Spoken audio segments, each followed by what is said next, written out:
Hola a todos. Vamos a entrar de lleno en el tema de hoy porque es súper interesante. Bienvenidos a este nuevo análisis donde vamos a desmenuzar un texto que, la verdad, construye un puente bastante inesperado. ¿Entre qué? Pues entre la medicina clínica, las decisiones de nuestro estilo de vida moderno y la búsqueda de la plenitud espiritual. O sea, es una exploración súper profunda sobre las cosas que elegimos para, digamos, llenar nuestros vacíos. Imagínense esto como ver una típica pastilla médica disolverse para convertirse en una metáfora tremenda de nuestra sociedad actual. ¡Comencemos! Bueno, para entender exactamente el argumento principal del autor, tenemos que partir de la base, de la definición clínica. ¿Qué es un placebo? Literalmente es un señuelo, una simulación, o para ser directos, un engaño. Es una herramienta completamente inofensiva que los médicos usan todos los días en la medicina experimental para probar nuevos tratamientos. Y este es el punto de partida físico, digamos, de una discusión que muy pronto se va a volver muchísimo más profunda y abstracta. Imagínense cómo funciona esto en la práctica dentro de los laboratorios. Es fascinante. Por un lado tenemos al grupo experimental. A ellos se les da el prototipo real de la medicina para ver si funciona, los efectos secundarios, todo eso. Pero por otro lado está el grupo de control. Y aquí viene lo interesante. A ellos no se les da la medicina real, solo reciben agua o una solución salina. El detalle crucial: ellos no tienen ni idea. Esto es exactamente lo que les permite a los investigadores medir la verdadera eficacia de un fármaco frente a algo increíblemente poderoso, nuestra propia mente. Y aquí es donde ocurre la magia. O bueno, más bien, la ilusión médica. Todo sigue una secuencia súper estricta. Primero, la persona ingiere el señuelo. Luego, entra en juego todo el poder de la sugestión y, según describe el texto, de la manipulación. Y finalmente, surge esa supuesta sensación milagrosa de sanidad. La persona realmente cree que se tomó un elixir mágico y, curiosamente, eso hace que se sienta mucho mejor. De hecho, el texto hace un guiño histórico aquí, mencionando el famoso fenómeno de la crotoxina, un caso que demostró hasta qué punto la esperanza ciega puede generar un efecto placebo masivo. Ahora, aquí viene la pregunta del millón, y es donde la cosa se pone realmente interesante. ¿Qué pasa cuando tomamos este concepto supermédico del placebo y lo aplicamos a la espiritualidad y a nuestro estilo de vida actual?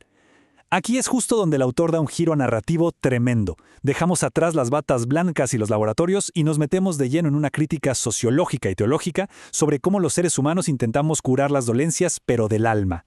Y fíjense en esta observación tan aguda que hace el texto sobre cómo percibe esto la sociedad. A menudo, quienes critican la fe o las expresiones de la Iglesia, como el movimiento del Espíritu Santo o el hablar en lenguas, tienden a etiquetar todo esto como una simple sugestión o una histeria colectiva. En pocas palabras, el argumento de los críticos es que la religión organizada, o cualquier experiencia espiritual profunda, no es más que un gigantesco placebo espiritual, como si fuera una píldora imaginaria diseñada solo para consolar a la gente.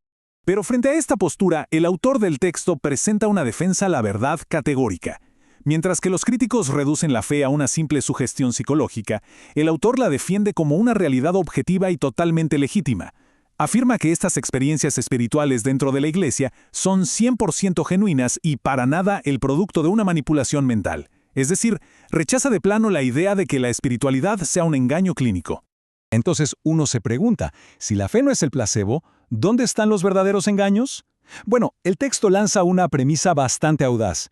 Argumenta que los verdaderos placebos de nuestra sociedad en realidad están escondidos a plena vista, en nuestros escapes seculares y modernos. Y es una perspectiva que le da la vuelta a la narrativa común. Mientras los escépticos están ahí analizando la fe con lupa, resulta que la sociedad moderna está consumiendo placebos a montones mediante distracciones cotidianas y terrenales. Y aquí el autor cataloga una serie de lo que él llama placebos modernos. Y vaya que suenan familiares. Hablamos de irnos de vacaciones, supuestamente para descansar, aunque a veces regresamos más estresados, ¿verdad? También menciona tomar años sabáticos, evitar constantemente el compromiso o esa búsqueda interminable de actividades placenteras. El texto incluso mete en el mismo saco a las terapias alternativas y a la dependencia de gurúes o coaches de vida. Según este análisis, todo esto no son más que métodos diseñados para hacernos sentir bien temporalmente, pero que en el fondo nos permiten evadir un compromiso real. Lo que nos obliga a hacer una pausa y a hacernos una pregunta súper profunda. ¿De verdad estos caminos alternativos nos dan esa plenitud que andamos buscando tan desesperadamente? El texto pone muy en duda la eficacia de todas estas terapias y estilos de vida modernos. Es una invitación a cuestionarnos si todas esas vías de escape realmente nos dan una paz duradera, o si al final del día son solo una solución salina que está retrasando nuestro verdadero proceso de sanación interior. Así que, frente a la ineficacia de estos placebos modernos, el texto no nos deja en el aire. De hecho, propone un camino súper claro hacia la plenitud genuina a través de 4 pasos concretos que, según el autor, están al alcance de cualquiera. Número 1. Acercarse a través de la fe. 2. Tener un cambio radical de actitud. 3. Una renovación completa de la mente. Y 4. La intimidad con Dios. Según el texto, estas no son curitas superficiales, sino un proceso de transformación profunda, el único antídoto real. Para darle una base sólida a este argumento, el autor introduce un fundamento bíblico específico. Cita el Evangelio de Juan que dice: «Así que si el Hijo los hace libres, ustedes serán verdaderamente libres».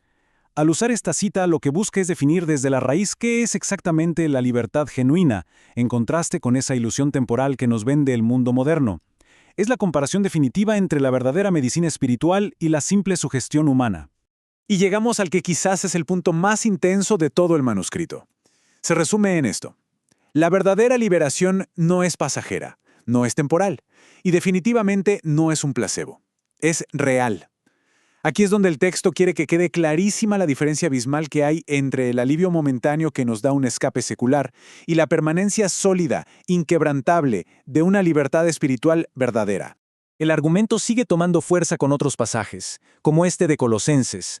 Porque en él habita corporalmente toda la plenitud de la deidad, y en él ustedes están completos.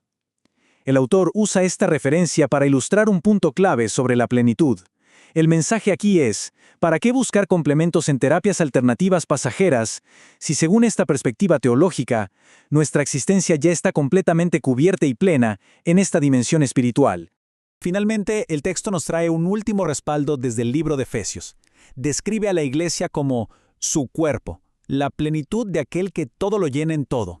Y esto busca consolidar la postura del autor de forma súper contundente. Según este planteamiento, la iglesia y el compromiso de fe no son un señuelo para distraernos, sino la fuente máxima de plenitud. O sea, todo ese vacío que la sociedad intenta llenar con placebos modernos ya está, desde este punto de vista, totalmente cubierto por la realidad divina.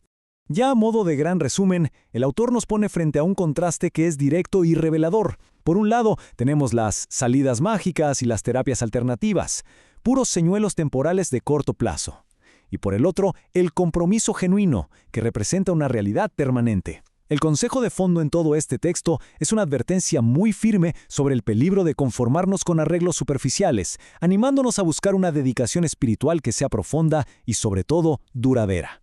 Y para cerrar este análisis, nos quedamos con una pregunta súper provocativa, inspirada en el llamado a la acción final del autor. ¿Continuará la sociedad conformándose con la simulación? ¿O tomará la decisión de buscar el compromiso genuino? Es de esas preguntas que se quedan flotando en el aire y que de verdad nos invitan a reflexionar sobre qué tipo de medicinas le estamos dando a nuestras propias vidas. Esperamos que este recorrido haya sido súper útil para entender las profundidades de este material. Ha sido un placer desglosar todo esto para ustedes. Hasta el próximo análisis.